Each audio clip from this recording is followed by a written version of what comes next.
plan of God. There is a peace and freedom of the world in war.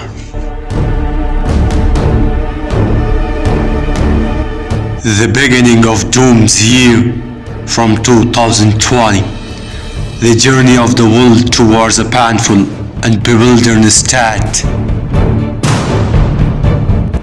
Is it a plan of God or a planning of the people of the world?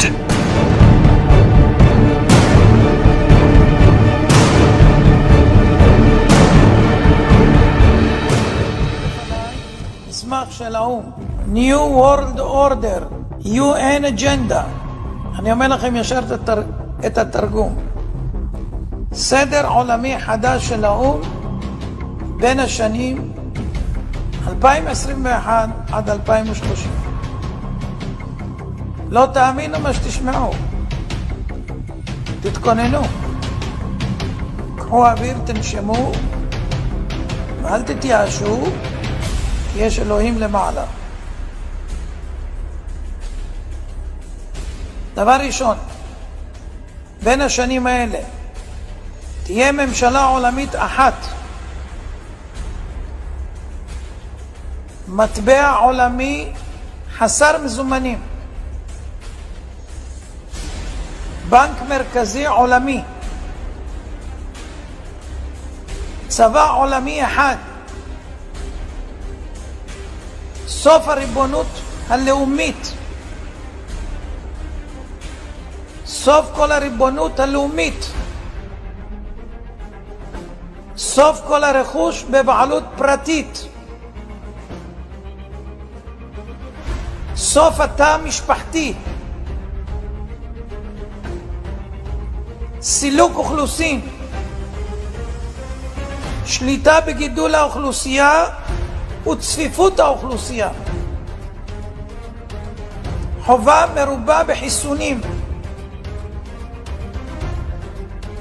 הכנסה בסיסית אוניברסלית, הכוונה משכורת צנע, השתלת מיקרוצ'יפ לרכישה, נסיעות, מעקב ובקרה,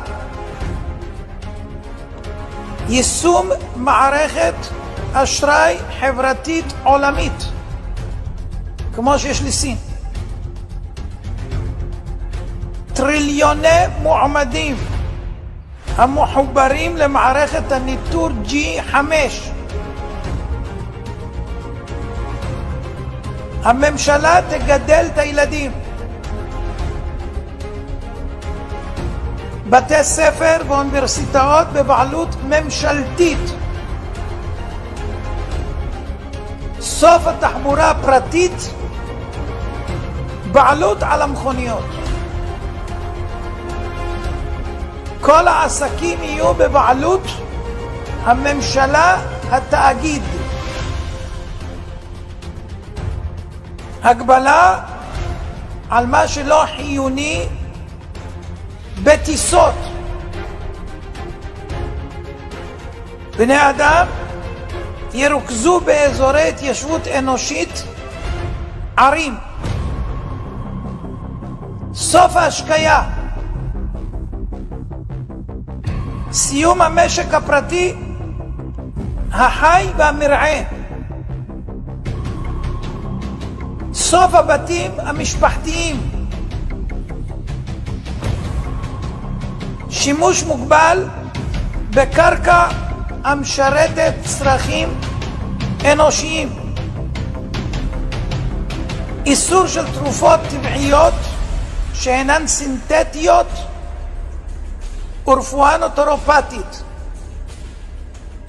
בסוף דלק מאובנים. עד כאן המסמך. מי שמבין, אנחנו נתגעגע לפרעה.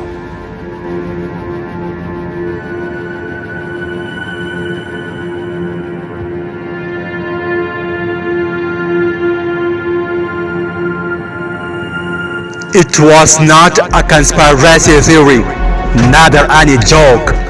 They have planned to make you their slaves, and that is what they are preparing the world for, Dajjal.